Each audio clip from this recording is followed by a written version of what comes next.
Broadly, you can divide AI into two areas. There's what's often now called traditional AI, analytical AI. It's the AI of numbers. And so that's things like propensities, forecasts, predictions.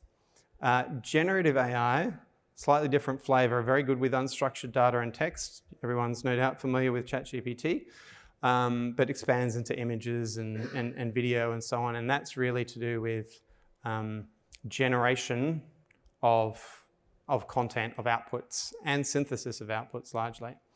So underneath the hood, there are some similarities in the algorithms, but this is broadly they tend to have different but complementary use cases.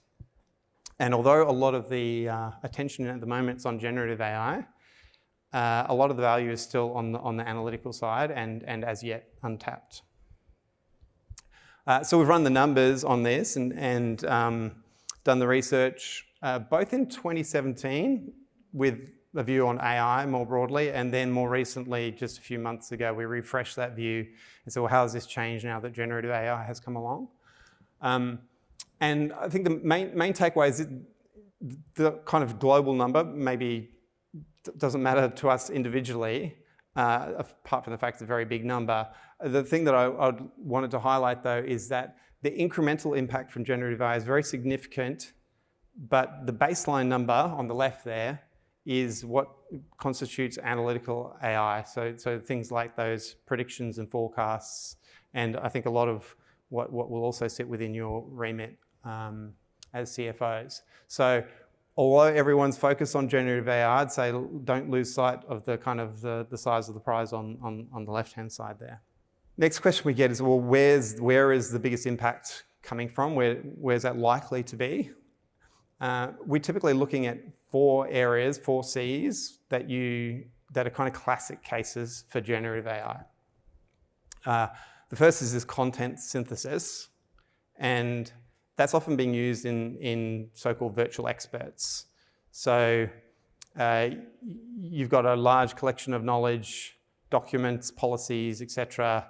Often that sort of information is out there in the organization somewhere. There's a few SMEs that might actually hold some of that information in their heads that everybody goes to. This is the use case of saying, well, actually, how do we synthesize, extract information from a very broad base of knowledge and surface that to individuals, so hence the kind of virtual expert. That is a use case that McKinsey itself has deployed now. We have a system called Lily, which is effectively like a consulting co-pilot. We've got a very broad range of knowledge, tens of thousands of PowerPoint documents, for example, and we're using that to actually distill McKinsey knowledge and bring it to our teams.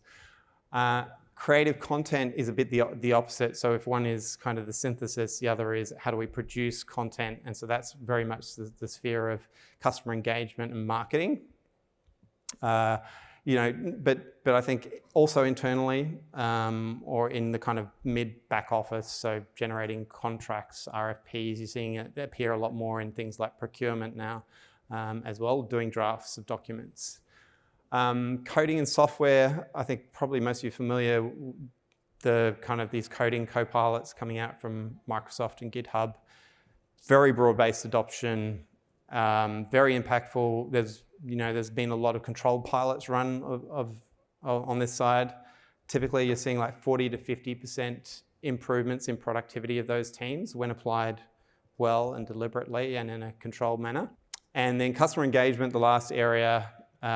This is everything from chatbots 2.0 to actual co-pilots for call center operators, whether they're kind of upfront training or post-call debriefing. So there's a lot there in the customer engagement space as well.